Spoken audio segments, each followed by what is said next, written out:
All right, guys, before we start melting, basically I'm going to show you some of the different types of lead.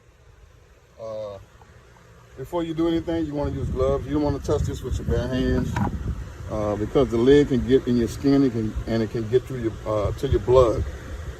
So you always want to use gloves. This is roofing lead. When you melt this, it has a lot of tar on it. Okay. And also on the inside, it may have tar on the inside.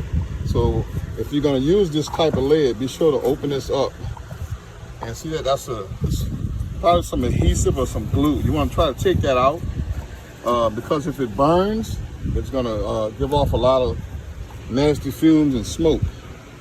But this is a very good source of lead. See the little tar on the inside of there? Okay. The next is, this is basically water pipe. See on the inside of it, that's moisture. Okay, I just cut that open. Okay, I used the tools and I cut it open and I filled the pot up. There's the pot over here. I filled the pot up. So I cut it open and I did use a fan and I was standing over here to blow the dust. As you cut it, dust is gonna fly up. Okay, so you wanna blow the dust away from you. You don't wanna inhale any kind of dust, and you want to wear your respirator while you're doing this. Okay, that's water pipe. And sometimes on the water pipe you'll see a little ball. They call them lead balls. Okay, this is not 100% pure lead. Okay, you cut this off. Okay, you never want if you're gonna melt it and use it for fishing sinkers, you do this in a separate pot. Okay, you don't want to just take this and put this in a pot because you're going to screw your lead up. Okay, this piece here, it has a little piece of brass on it. Okay, and sometimes you get those big plumbing leads. You may have this piece. Don't throw this away. This is brass. You can bring this to the scrapyard, save it, and you can make you some money. And also on the inside of here is a little piece of brass too. See that? See how it's kind of shiny looking? Okay, that's a piece of brass. You want to melt that down. Melt this down, cut it off, melt it in a separate pot, and get that piece of brass and save it. Okay, and then there's this is a grease trap. Look at all that crud in there. Okay? On the inside of that. Okay, that's a good source of lead. Okay, and there's also a piece of brass on top. Don't throw that away.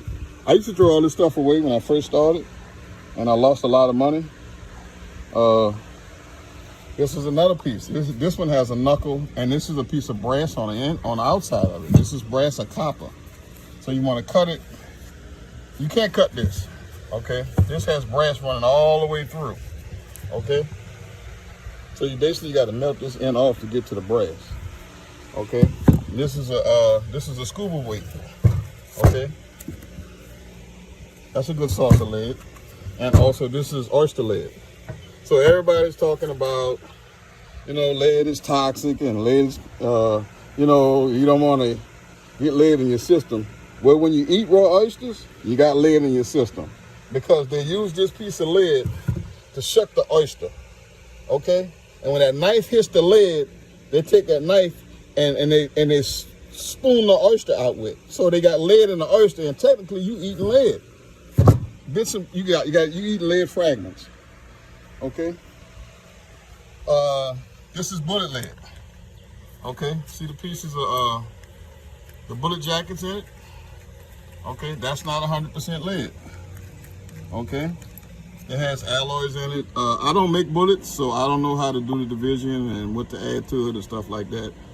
I use lead to make fishing weights. Okay, and fishermen, they want the heaviest possible lead.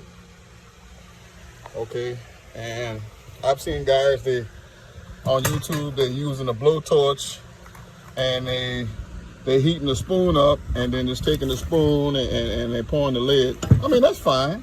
You can do that. If you don't have a lot of sinkers to make, you can do that. Some guys use this. This is a little, this is the lead pot. Okay, I used to use these when I was doing it indoors. That's the inside of the pot. This is a really, really good system. I never had a problem with it. The only thing I had was wrong was this. See the little screw that came off? If you don't be careful, and this screw right here, it gets loose. You got to keep it tight. If you don't be careful, when you're using the level, the screw will come off. Okay, and it's kind of difficult to set back up. I don't use this anymore. I got 2 of these, but it is an excellent system, and it holds about, I think, 20 pounds of lead. Okay, so what you never want to do, I've seen a lot of guys, they take a piece of lead, unprocessed, and put it in the pot and start melting. Okay, I don't recommend you do that. Okay, number one, okay, it's gonna melt, and as the lead goes down, it's still gonna hold moisture, and it can blow up on you. Number two, you never want to put dirty lead inside of this pot, because it's gonna get trapped. There's a hole at the bottom that the lead comes out when you're melting. Okay, and it's gonna get stuck. It's gonna freeze your pot up. Okay. When you're using these things, you want to make you some. You want to buy or make you some ingots. Okay, and you take one of these bricks. Okay, like this. It's like a 6x2 piece of brick lead, ingot. It's clean lead, no moisture, no trash, and you put it in your pot. And you put a couple of them in. You turn your pot on and you start melting. Okay. But this is the system that I use. Okay. This is basically, this is nothing but a turkey fryer at the bottom. I've tried all different types of turkey fryers. I only use one model now. The regulator is a 10 PSI. You don't need anything more than the 10. I've seen guys, they've gotten blow torches attached to the bottom of the pot. Okay, see, that's a 10 PSI. Okay, you don't need anything stronger than that. Okay. And this is nothing but this is a 50-gallon drum. I had it cut in half, and basically this saves me a lot of money on propane. Okay, because the wind doesn't get to the flame. It doesn't reduce my heat. It actually holds heat. Okay, this is you always want to use cast iron. Okay, you never want to use aluminum. I've seen guys using aluminum pots. Okay. All right, now this right here, this was my very, very first lead pot. Okay. This pot melted a lot of lead in this little sucker. All right. Now you should take the lead. I used to put it on the stove. I'll take it, let it melt, clean it out, and I will pour the lead into the molds. Okay, I don't use that anymore. Okay, use a cast iron pot. If you're gonna use aluminum, sooner or later it's gonna bust. Okay, and that's dangerous. You're gonna have lead everywhere. Okay, cast iron holds heat. Okay, you see how I got all the lead chopped up and in the pot. Okay. All right, and next step we're gonna burn it down.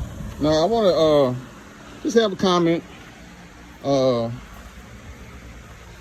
Anybody know what this source is? Okay, a lot of the people that put this in the ground and that was using this, they have moved on. They've passed away. But if anybody knows what this substance is, just post it in the comment section. I'd like to know. But a lot of guys say, "Oh man, that's pure lead. That's pure lead." Well, no, it's not. Okay, I melted it down, used it before, and it is not pure lead. It has pure lead, right? See that little piece right there, about 1 inch.